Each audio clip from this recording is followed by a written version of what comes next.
4절입니다. 예수께서 헌금함을 대하여 앉으사 무리가 어떻게 헌금함에 돈 넣는가를 보실새 여러 부자는 많이 넣는데 한 가난한 과부는 와서 2렙돈 곧 한 고드란트를 넣는지라.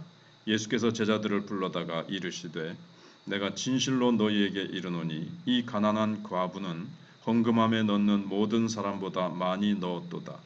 그들은 다 그 풍족한 중에서 넣었거니와 이 과부는 그 가난한 중에서 자기의 소유 곧 생활비 전부를 넣었느니라 하시니라. 아멘. 이제 예수님과 종교 지도자들 간의 대화가 오고 간 후에 예수님은 이제 성전 입구에서 헌금함에 사람들이 헌금하는 것을 지켜보셨습니다. 그 당시에는 성전 입구에 나팔 같은 관이 여러 개 있는 그런 헌금 이렇게 함이라 그럴까요? 헌금관이 있었습니다. 사람들이 와서 그 관에 돈을 넣으면 나팔처럼 이제 길게 이렇게 입구가 생겼기 때문에 헌금을 딱 넣으면 특히 이제 동전을 넣으면 이제 막 소리를 내면서 밑으로 굴러 내려가면서 이제 밑에 탁 떨어지게 되어 있습니다. 그때 이제 어떤 부자가 와서 헌금을 하는데 아주 많은 돈을 헌금하는 바람에 요란한 소리를 내면서 헌금관 안으로 이제 돈이 들어가는 겁니다. 뭐 금화 하나만 넣을 수도 있어도 그걸 뭐 바꿔서 이렇게 뭐 10만 원짜리를 넣을 수 있는데도 그걸 갖다가 막 100원짜리로 다 바꾸든지 해가지고 자루를 탁 풀어가지고 싹 갖다 부을 수도 있겠죠. 예를 들면 그럼 이제 동전이 우르르 소리를 내면서 막 그 나팔관을 통해서 많이 들어가는 겁니다. 그럼 사람들은 아마도 모두 존경하는 눈빛으로 그 부자를 봤을 겁니다. 잠시 후에 한 가난한 과부가 와서 헌금을 하는데 너무 적은 돈을 헌금했습니다.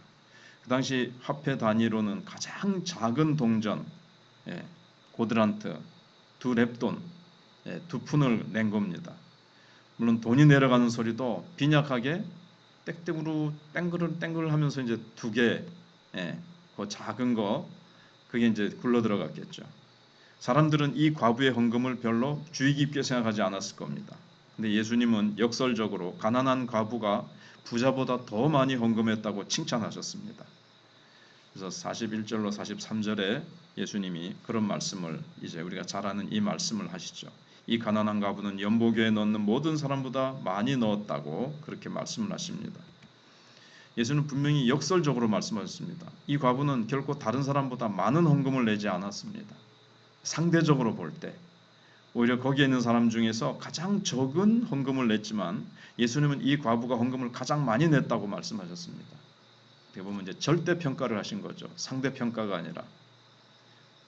이 과부는 100%를 냈거든요. 다른 사람들은 뭐 1%, 뭐 0.1% 이런 식으로 냈는데 이 여인은 100%를 냈거든요.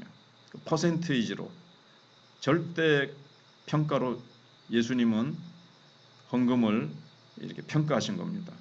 그래서 우리는 여기서 이제 그걸 모르면 딜레마에 빠지게 됩니다. 도대체 헌금이라는 것이 무엇인가 하는 겁니다. 우리가 보통 생각하는 헌금은 누가 얼마를 내든지 일단 많이 거치면 좋은 것이 아닐까 이렇게 생각을 합니다. 근데 예수님은 여기서 그 개념을 깨뜨리시는 겁니다.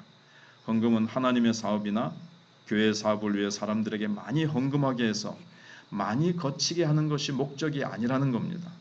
가장 중요한 것은 헌금은 기도의 일부라는 겁니다. 즉 나의 몸을 바치는 것이고 나의 생활을 바치는 겁니다. 물론 우리 몸을 바치고 생활을 바치려고 하면 생활비나 번 돈 전체를 다 드려야 되는데 우리도 살아야 되니까 하나님은 11조와 그 첫 열매, 그 당시에는 이제 뭐 열매나 곡식도 바쳤죠. 성전에 와서 첫 열매를 바치고 11조를 다 드리고 나면 그게 아니고 첫 열매를 바치면 하나님은 우리 생활 전부를, 그러니까 11조도 첫 열매죠. 그거를 전부 다 바친 것으로 하나님은 인정해 주시는 겁니다. 그리고 우리 생활 전체를 축복해 주시는 겁니다. 예수님은 또 다른 한 가지 의미를 말씀해 주셨습니다. 44절에 그들은 다 그 풍족한 중에서 넣었거니와 이 과부는 그 가난한 중에서 자기 모든 소유 곧 생활비 전부를 넣었느니라 하셨더라. 생활비 전체를 헌금으로 넣는 것이 과연 옳을까 하는 이제 생각이 듭니다. 이 과부는 자식이 있는지 없는지 모르지만 사실 생활비 전부를 다 넣고 나면 뭘 먹고 삽니까? 그런 문제가 있습니다. 그러면은 굶어가면서 헌금을 내는 게 옳으냐? 아니면은 헌금 일부를 내고 나머지를 이렇게 빵을 구워서 먹는 것이 옳은가? 이런 문제가 있죠. 근데 이 과부의 사정을 우리는 잘 모르지만 아마 헌금을 전부를 내야 되는 절박한 이유가 있는 것 같아요. 이 과부는 랩돈 2개를 가지고 고민했을 수 있죠. 추측을 해보는 겁니다. 이게 이제 마지막 내 생활비 전부인데 이걸 가지고 반만 내고 반은 빵을 사 먹느냐 아니면 이 전부를 하나님께 드릴 것이냐 고민하다가 엘리야 시대 때 사렙다 과부가 마지막 남은 밀가루 가루와 기름병 자기하고 아들 떡 구워 먹고 이제 죽으려고 했는데 하나님의 영이 임하셔서 엘리야를 말을 통해서 전부를 드렸던 것 같이 하나님께 이제 드렸습니다. 드리고 나면 하나님께서 이 가뭄이 끝날 때까지 그 병의 기름과 밀가루 통에 그치지 않을 것이다. 이 말씀, 아무튼 그 말씀이 아닐지라도 드렸는지 작은 말씀을 믿고 엘리야의 명령대로 드린 것처럼 과부도 그런 결단을 내렸던 것 같습니다. 그때 예수님은 이 과부가 자신의 삶 전체를 하나님께 맡기는 것으로 보셨던 겁니다. 이걸 내가 주님께 다 드리면 주님께서 뭐 살든지 죽든지 뭐 주님께서 다 책임져 주실 것이라는 것을 믿고 자기의 삶, 자기의 생활비 전부를 드린 겁니다. 이 헌금은 결코 자기 과시를 위한 수단이 아니었죠. 이 과부는. 그리고 헌금은 자기 과시를 위한 수단이 되어서는 안 됩니다. 헌금은 많이 내든지 적게 내든지 하나님과 나 사이에 아주 은밀한 약속이고 헌신이기 때문에 그렇습니다. 나의 생활과 몸과 정성을 바치는 것이기 때문에 다른 사람에게 과시용이 되면 자기 상을 이미 받을 가능성이 있습니다. 그래서 교회에서 헌금이 위선적이 되어버리면 아나니아와 삽비라처럼 다른 모든 교육, 선교, 구제도 이제 생명을 잃게 됩니다. 가장 중요한 데서 자기 상을 이미 받아버렸기 때문에 하나님이 기뻐하지 않으시게 되는 겁니다. 그래서 뭐 과시용으로 누가 더 얼마 더 내느냐 경쟁하듯이 막 이런 식으로 하는 것은 헌금의 정신을 깨뜨리는 겁니다. 은밀하게 헌금하는 것은 아주 그래서 중요한 거죠. 부자든지 가난하든지 힘을 다해서 헌금하는 것을 보게 되는데 이것은 하나님 앞에서 가장 아름다운 향기 나는 제사입니다. 빌립보서 끝부분에 그렇게 되어 있죠.